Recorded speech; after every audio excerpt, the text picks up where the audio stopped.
todos, sejam todos muito bem-vindos nessa casa de oração.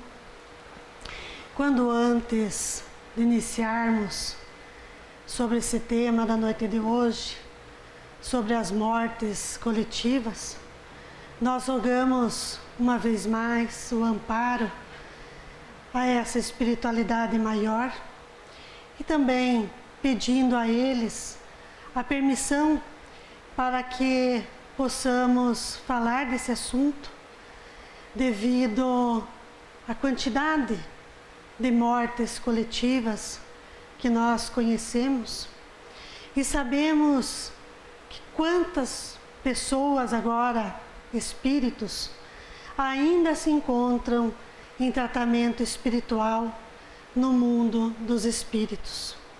Por isso, o nosso maior respeito e a nossa licença para adentrarmos nesse tema. Primeiramente, nós devemos relembrar o que quer dizer a palavra morte. Há um tempo atrás, quando eu, principalmente, alguns de nós que aqui nos reencontramos, sabíamos ou aprendemos que a morte era o fim de tudo. Ali morria o corpo físico era enterrado e assim com ele morreria também a nossa alma. Sabemos através dos estudos, através dessa doutrina dos espíritos, codificada por Allan Kardec, que não é bem assim. Nós temos a certeza que a vida continua. E essa certeza maior ainda vem não somente através dos nossos estudos sobre a doutrina, vem nos esclarecer mais ainda através das reuniões mediúnicas. O que são reuniões mediúnicas? É composta por médiuns, chamados médiuns, que são médiuns. Todo aquele que sente, num grau qualquer, a presença dos espíritos é considerado médium. Então, na verdade, todos nós somos médiuns, num grau qualquer. Uns mais, outros menos, né? Alguns, alguma intuição. Isso independente da nossa religião. Podemos ser médiuns e sermos da Igreja Católica, da Protestante, né? E podemos ser espíritas e não termos a mediunidade ostensiva que chamamos, que é a mediunidade que mais se aflora, né? Nas pessoas que veem os espíritos, que ouvem os espíritos, que passam as comunicações dos espíritos, que psicografam mensagem dos espíritos, né? Essas pessoas são chamadas médiuns ostensivos, que na prática, durante a prática da sua vida, ela consegue ter essa ligação maior, digamos assim, com esses espíritos. Então nós aprendemos há muito tempo atrás que morte era o fim de tudo. E aí começamos a vir à casa espírita, aos estudos da casa espírita, começamos a ler as obras básicas da doutrina espírita. Mais tarde, através de um estudo que não é curto, é longo, né? Mesmo que nós cheguemos à casa espírita com uma mediunidade muito aflorada, nós, a diretoria de uma casa, o diretor da mediunidade, tem como responsabilidade de não automaticamente já colocar essa pessoa a uma reunião mediúnica, porque precisamos ter a segurança, precisamos ter a base da doutrina e principalmente nos conhecermos. Porque como que nós vamos conhecer as dores dos espíritos se nós ainda não nos conhecemos um pouquinho? Então se faz necessário. E aí nós aprendemos na doutrina que a vida segue. Que o que morre realmente é o nosso corpo físico. Isso não importa a idade, nós veremos mais à frente. E a vida continua no plano espiritual, agora como espírito. E nós veremos que existem vários tipos de desencarnações, vários tipos de mortes. Nós, no Espiritismo, costumamos dizer que quando alguém passa do plano terreno ao plano espiritual, aquela pessoa desencarnou. O que quer dizer isso? Deixou a roupagem física e passou como espírito agora ao plano espiritual. Porque aqui, quando nós nos encontramos no corpo físico, nós temos, lógico, nosso espírito, né? Mas ainda preso à matéria, que é chamado de alma. Então, o que é alma? A alma é também um espírito encarnado. Assim somos todos nós que aqui podemos, com os olhos físicos, enxergar. Todos nós. Aí nós perguntaríamos, então a alma é um espírito encarnado? Sim. E muitas vezes nós temos muito medo dos espíritos. E esquecemos que nós também somos um, né? Por quê? Porque nós desconhecemos tudo isso. Então, tendo essa certeza que a vida continua, nós precisamos também compreender qual foi essa passagem nossa aqui no plano terreno. Por que foi assim, né? Uma pessoa passou ao plano espiritual com a doença do câncer, outra do coração, outra com N doenças que existem, assim como as mortes coletivas. A única morte ou desencarne que somos nós que causamos, né, conforme o nosso livre-arbítrio, é o suicídio. Porque nós mentalizamos aquilo, né, achamos muitas vezes que a vida termina e a vida não termina, e eu tenho um problema muito grave aqui no plano terreno e eu acho, entre aspas, a solução no suicídio. Aí eu chego no plano espiritual, amparado por todos esses espíritos que estão incansavelmente socorrendo todos aqueles que lá chegam, e deparo-me com o meu espírito, que ele não morre, que ele está vivo, e que meu problema que eu tinha aqui no plano terreno, eu levei ele comigo, e muito mais do que isso, acarretei mais problemas ainda. Porque aí, para eu aceitar esse desenlace, vai ser mais difícil, vai ser mais dolorido. Mas lembremos desses irmãos também suicidas, que são amparados, que são renovados através das energias benfeitoras que toda escola espiritual, todo hospital espiritual acolhe esses irmãos. Então, nós já vimos o que é realmente a morte na visão espírita, e não dizemos assim, eu acho que a vida continua. Nós temos certeza que a vida continua lá do outro lado, né? E não desmerecendo nenhuma das religiões, porque jamais podemos fazer isso, porque cada religião tem o seu objetivo, cada religião tem a sua diretriz, cada religião tem o Deus, né, criador de todas as coisas, inteligência suprema, criador de todas as coisas. É o mesmo Deus de todas as religiões. O que acontece com outras religiões e a doutrina espírita são as diretrizes de vivência.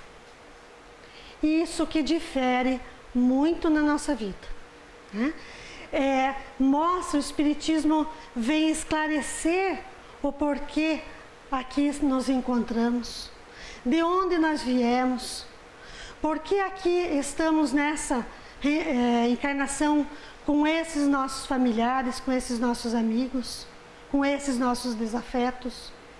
Então a doutrina descortina todo um véu que muitas vezes estava sobre os nossos olhos espirituais e às vezes físico. Mas para falar desse tema, nada melhor que o Espiritismo. E aí a gente para pensar assim, esse tema é livre. E quando eu escolhi ele o ano passado para fechar com a escala, veio várias vezes esse tema na minha mente. Porque, como disse a nossa irmã na prece, é um tema muito atual, sim. E nós veremos por quê. E ele parece ser um tema pesado. Porque já diz mortes coletivas.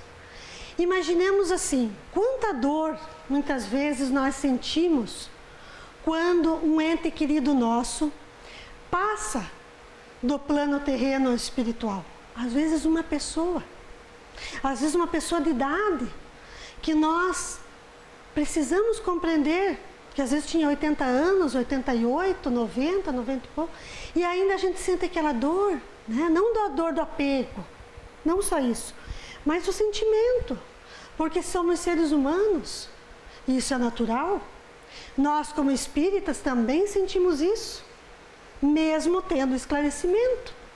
Mas a dor do espírita, como diz Divaldo Pereira Franco, é uma dor diferente.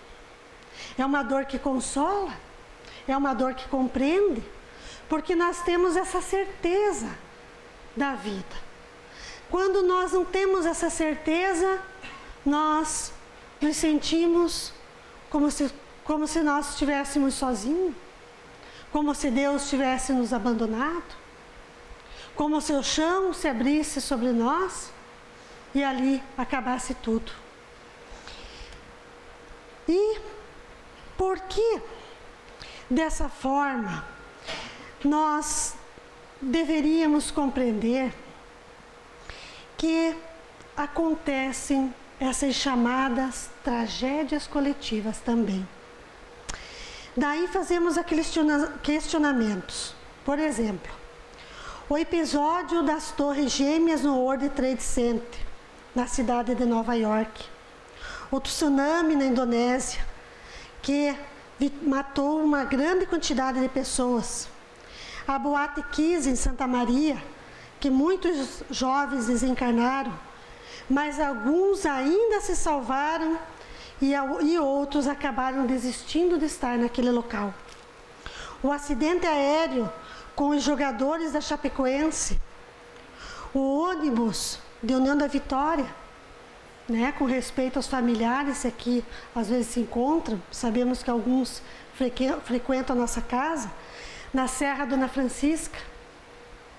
Aí a gente vem questionando todos esses acontecimentos.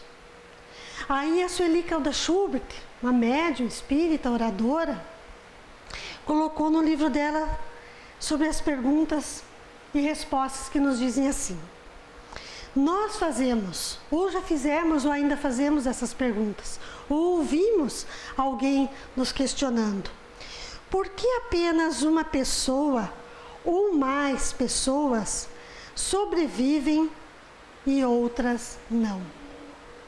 E aí vem a resposta. Se um dia alguém perguntar para vocês, podem responder assim: isso tudo é dentro da doutrina espírita. O que acontece? Todos nós, antes de encarnarmos, nós fazemos uma programação chamada espiritual, chamada reencarnatória.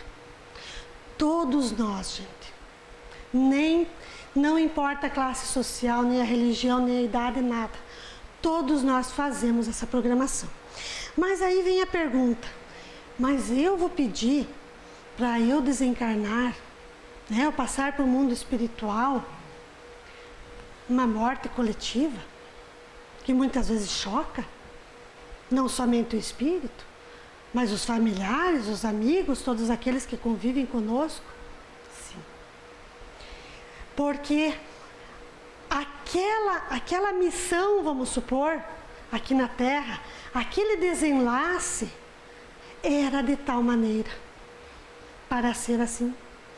E vejam que ela diz que nós, aqui no plano terreno, lógico que sofremos muito, porque é muito fácil eu vir aqui na frente e falar das mortes coletivas, mas eu não tenho nenhum familiar lá.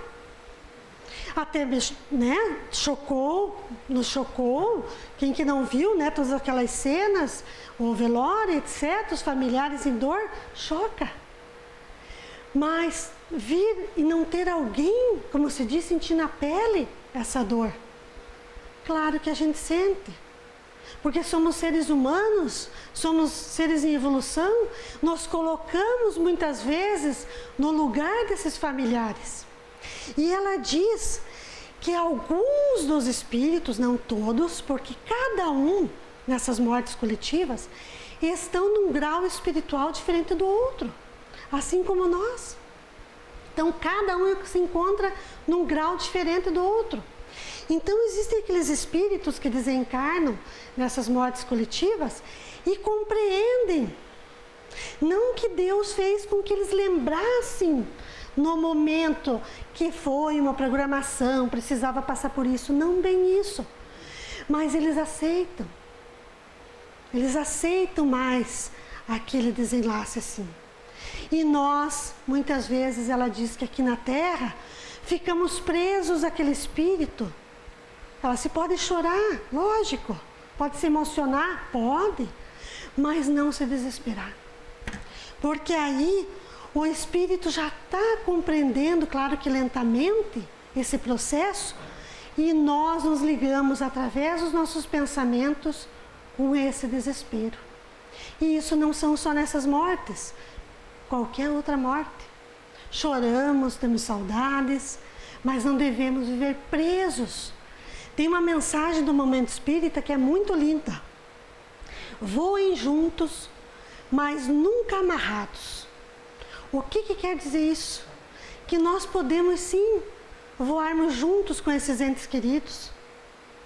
Nós podemos, devemos, porque são vínculos, desde que nós nos conhecemos, que criamos vínculos com as pessoas, nós criamos esse amor. E o amor, um sentimento tão nobre, será que ele seria cortado pela morte do corpo físico? Jamais. Né? Jamais seria cortado. E aí, muitas vezes ouvimos também assim: Deus estava com meu filho, minha filha, nora, genro, marido, outro ente querido. Será que tem lógica, gente? Vamos analisar se tem lógica isso, que Deus estaria, vamos supor, com meu pai, com meu irmão, com a minha irmã, com a minha amiga, e não estaria com os outros que passaram ao plano espiritual. Vimos nesse grupo do Chapecoense quantos sobreviveram. Um deles teve a prova, entre aspas, da perna ser amputada. Como que pode, se nós analisarmos, se todos estavam na mesma situação, materialmente falando? Era o mesmo avião, era o mesmo momento. Um deles estava atrás do Felipe, eu não lembro o sobrenome do Felipe, rapaz novo, 29 anos, né? Estava atrás, no banco de trás dele. O Felipe passou ao plano espiritual. Ele que eu vi na foto, né, enquanto eles estavam filmando antes de viajar, ele estava no banco atrás e não sofreu nada entre termos. Algumas lesões e tal, já está se recuperando, já está caminhando. Então, nós devemos analisar assim, gente, que Deus é esse. Se Deus é Pai de todos nós, Deus ampara cada um de seus filhos. Então, estaria só com um, com o outro, e os outros com os outros não? Claro que não. Se um dia falarem isso para a gente, claro, respeitando a opinião da pessoa, mas procuremos explicar isso para as pessoas, né? Que Deus não é injusto. E, na verdade, nem é a justiça divina. São as leis divinas que nós aqui estamos cumprindo. E eles também, né? E por que muitas pessoas vão para um determinado lugar no mesmo dia e na mesma hora? E outras que tudo está programado e desistem. Quantas vezes nós vimos isso? Algumas já chegaram a relatar assim: eu não tive mais vontade de ir, eu não estou bem, eu não estou passando bem, sabe, eu estou sentindo uma coisa assim estranha, é para eu ficar. E outros que às vezes estavam, né, com os documentos todos irregulares, ou esqueceu o documento, coisa assim, mas fez de tudo para estar lá. É a programação, é o momento que ele nos leva àquilo tudo. Então são questionamentos, isso ali, cada Schubert, que todos nós fizemos ou ainda fazemos. E isso depende muito do conhecimento que temos dessas leis divinas, porque Deus não falha. E o codificador da doutrina espírita, Allan Kardec, em O Livro dos Espíritos, na sua terceira parte, A Lei de Destruição, que a Nelly leu para nós, faz uma análise dessas tragédias coletivas e pergunta aos benfeitores da humanidade: o que pretende a divindade com essas desencarnações coletivas? Aí vamos ver. E para a surpresa de Allan Kardec, o codificador da doutrina, e de todos nós, com certeza, os benfeitores espirituais disseram que era para fazer a sociedade também progredir. Aí a gente para pensar: nossa, mas espera aí, precisa acontecer uma tragédia dessa, e N pessoas passarem ao plano espiritual, todo aquele sofrimento familiar de entes queridos, para fazer uma sociedade progredir? Os espíritos benfeitores dizem que sim. E aí a gente analisa novamente o que acontece. Vocês já repararam, nós devemos reparar isso, que quando, como se diz, o mar está manso, quase todos nós, a gente vai meio levando a coisa, né? Não sente muito a dor do próximo. Ah, tá sentindo isso porque tem que sentir. Coisas assim. A gente às vezes leva a vida meio no banho-maria, como se diz. Às vezes, isso que os benfeitores espirituais querem nos dizer, que são espíritos que, lógico, que precisaram cumprir até ali a sua programação reencarnatória, mas eles, junto com isso, eles trazem uma bagagem de compreensão, de entendimento. Quem não se comoveu com todo o velório, com tudo aquilo que aconteceu, mas mais do que isso, com a solidariedade de uma cidade como aquela. E claro que de tantas outras que ajudaram, que estavam envolvidas ali. Quem de nós não se comoveu com isso? Eu sou sincera para dizer para vocês, eu me comovi muito, porque movimentou várias mentes a algo que mexeu com o mundo. Não mexeu só com um grupo de futebol, que às vezes a gente nem sabe que existe, né? Eu que não sou muito ligada em futebol, às vezes nem sabia que existia. E aquilo chamou atenção, mas pelo modo disso tudo. E aí vem o que foi lido. Tudo em nossa vida, muitas vezes, é necessário de uma destruição, entre aspas, para ter uma transformação moral e espiritual. Como eu já disse em outra exposição doutrinária, quem de nós não aprendeu, um dia que seja, ou vivemos aprendendo com a dor? A dor nos ensina. Ela dói? Dói. Mas ela dói para nos ensinar. Essa dor vem para isso. E lembremos que essa dor não é para uma vida inteira. É uma dor momentânea. Quando sentimos uma dor, seja ela no corpo físico, seja ela na alma, seja ela no espírito, lembremos que ela é o melhor remédio para a nossa evolução espiritual. E Allan Kardec envolve ainda a questão indagando que se num caso desses, muitos inocentes não seriam vítimas dos felizes acontecimentos. Como Kardec foi inteligente de fazer essas perguntas. Perguntas que com certeza nós também iríamos perguntar hoje, né? Mas como assim? Uns precisam passar por isso e eu entro junto no barco, como se diz, né? E eles responderam, os benfeitores espirituais. Assinalam que, porque dentro do Código das Soberanas Leis, somente nos acontece aquilo de que temos necessidade para evoluir. A lei de causa e efeito estabelece os parâmetros não somente dos resgates coletivos, como também das técnicas que induzem os indivíduos a esses resgates calamitosos. Aqui, gente, o assunto é mais, como se diz, o buraco é mais embaixo, né? Porque aí a gente para pensar, poxa, mas eu estou saindo viajar, daqui a Canoinhas, um exemplo. Vai comigo, Pedro, a Lisete, a Nelly, né? Eu sei que o freio do carro não está funcionando, os 4 pneus estão careca. E eu vou, né? Não, mas nem o freio não está funcionando.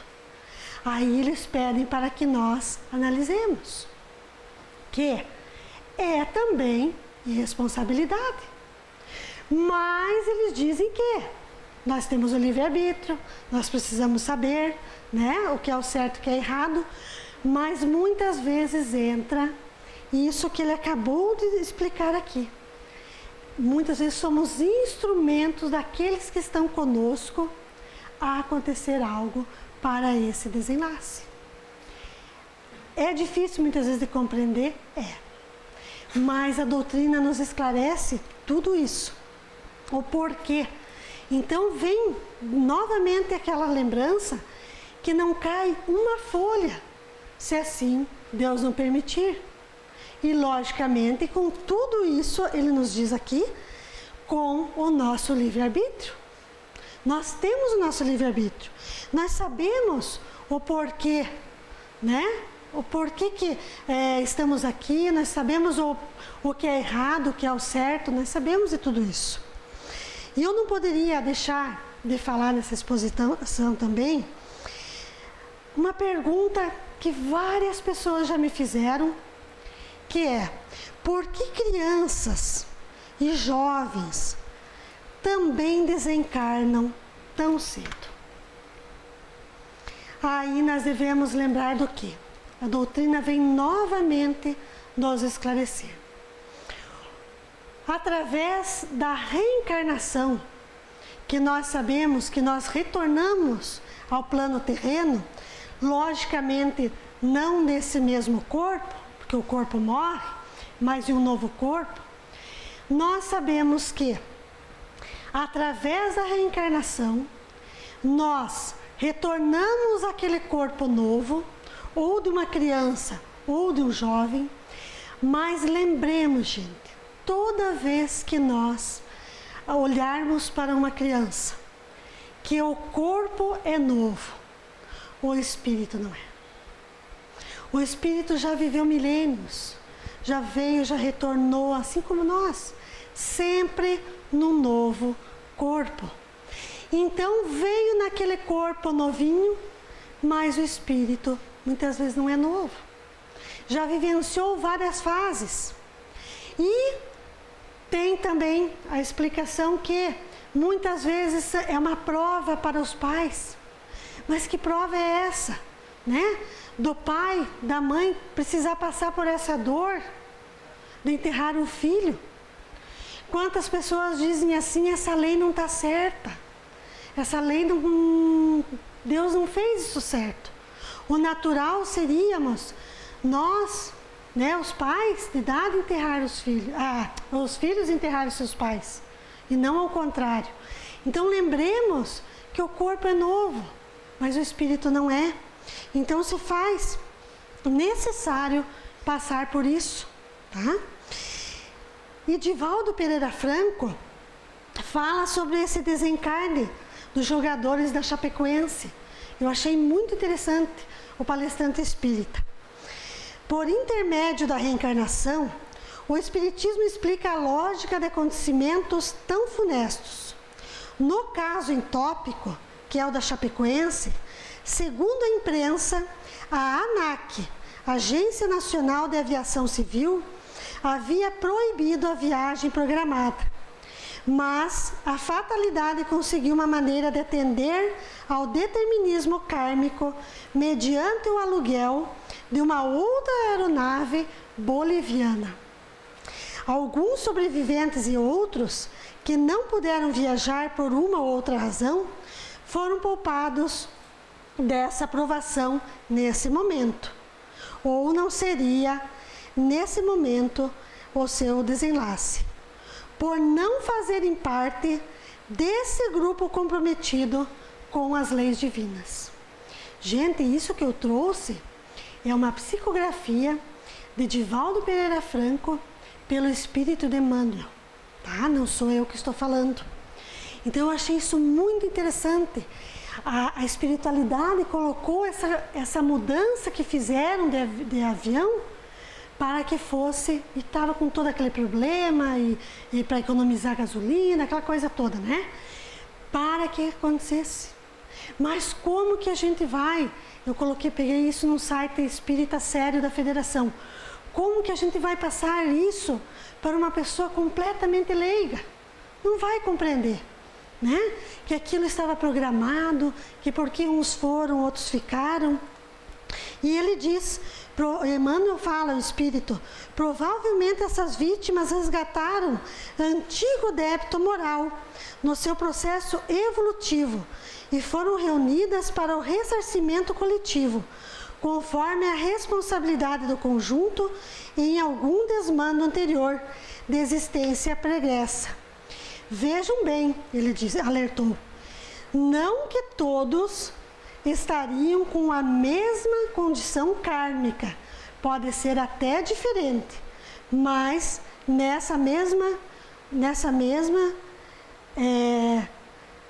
mesmo local, nessa mesma situação, para superarem os seus débitos anteriores.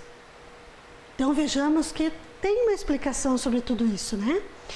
E ele fala para acalmar os corações dos familiares, não só desse caso da Chapecoense, mas de tantos outros casos que nós vemos na mídia e conhecemos, que hoje, no mundo espiritual, encontram-se amparados todos esses espíritos, por espíritos nobres que os auxiliarão a encontrar a plenitude. Aos seus familiares e amigos, diz ele, apresentamos a nossa solidariedade. Então, ele passou, né, essa mensagem através do médium Divaldo Pereira Franco para trazer à população em geral esse acalento, né? Às vezes a dor pode durar tempo, sim, mas trazendo esses esclarecimentos, isso ajuda muito.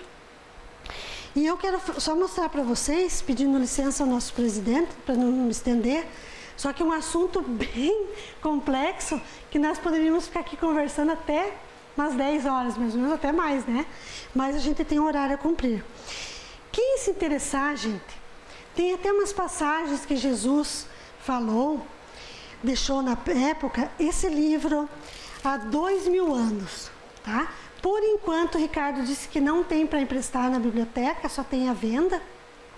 Mas quem se interessar, leiam, gente, estudem esse livro, que ele vai trazer essas explicações para nós. Isso quando Jesus já explicava sobre essas mortes coletivas, sobre esses espíritos que vivem no plano espiritual, sobre a reencarnação, a importância da reencarnação, o objetivo da reencarnação, nesse livro há 2000 anos. E com certeza também o livro dos Espíritos que eu trouxe hoje para Nelly ler, que ele também vai explicar num desses capítulos. Eu não quis entrar muito sobre o livro dos Espíritos, e trouxe sobre as mortes coletivas, porque eu entraria muito no tema de lei de destruição, que será feito por um outro amigo, outra amiga nossa, expositora da casa. Mas uma pergunta, como foi a primeira que foi lida aqui, veio esclarecer tudo, que toda destruição se faz necessário para uma transformação. Então lembremos disso, nunca nos esqueçamos de orar por aqueles que ficaram aqui no plano terreno, por aqueles entes queridos que sentem a dor física e com certeza a dor espiritual desses irmãos, né? Mas lembremos sempre que a vida continua e tudo se renova e que a vida segue. Para encerrar, eu peço para o Clóvis colocar para nós um vídeo que eu já trouxe em outro momento, mas que eu acho ele assim muito interessante e que faz nós refletirmos entre os dois momentos de estarmos aqui no plano terreno e no plano espiritual. Muito obrigada pela atenção, que Jesus, que Deus, nosso Pai, esteja sempre nos amparando, agora e sempre. Que assim seja.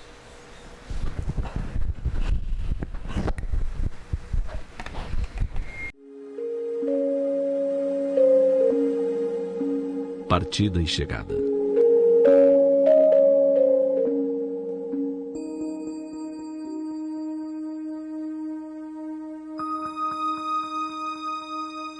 Quando observamos da praia um veleiro a afastar-se da costa, navegando o mar adentro, impelido pela brisa matinal, estamos diante de um espetáculo de beleza rara. O barco, impulsionado pela força dos ventos, vai ganhando o mar azul e nos parece cada vez menor. Não demora muito e só podemos contemplar um pequeno ponto branco na linha remota e indecisa, onde o mar e o céu se encontram. Quem observa o veleiro sumir na linha do horizonte, certamente exclamará: já se foi. Terá sumido? Evaporado? Não, certamente. Apenas o perdemos de vista. O barco continua do mesmo tamanho e com a mesma capacidade que tinha quando estava próximo de nós. Continua tão capaz quanto antes de levar ao porto de destino as cargas recebidas. O veleiro não evaporou, apenas não o podemos mais ver, mas ele continua o mesmo. E talvez no exato instante em que alguém diz, já se foi, haverá outras vozes mais além a afirmar, lá vem o veleiro. Assim é a morte. Quando o veleiro parte levando a preciosa carga de um amor que nos foi caro, e o vemos sumir na linha que separa o visível do invisível, dizemos, já se foi. Terá sumido? Evaporado? Não, certamente. Apenas o perdemos de vista. O ser que amamos continua o mesmo. Sua capacidade mental não se perdeu. Suas conquistas seguem intactas da mesma forma que quando estava ao nosso lado. Conserva o mesmo afeto que nutria por nós. Nada se perde, a não ser o corpo físico, de que não mais necessita no outro lado. E é assim, que no mesmo instante em que dizemos, já se foi, no mais além, outro alguém dirá feliz, já está chegando. Chegou ao destino levando consigo as aquisições feitas durante a viagem terrena. A vida jamais se interrompe nem oferece mudanças espetaculares, pois a natureza não dá saltos. Cada um leva sua carga de vícios e virtudes, de afetos e desafetos, até que se resolva por desfazer-se do que julgar desnecessário. A vida é feita de partidas e chegadas, de idas e vindas. Assim, o que para uns parece ser a partida, para outros é a chegada. Um dia partimos do mundo espiritual na direção do mundo físico. Noutro, partimos daqui para o espiritual, num constante ir e vir, como viajores da imortalidade que somos todos nós.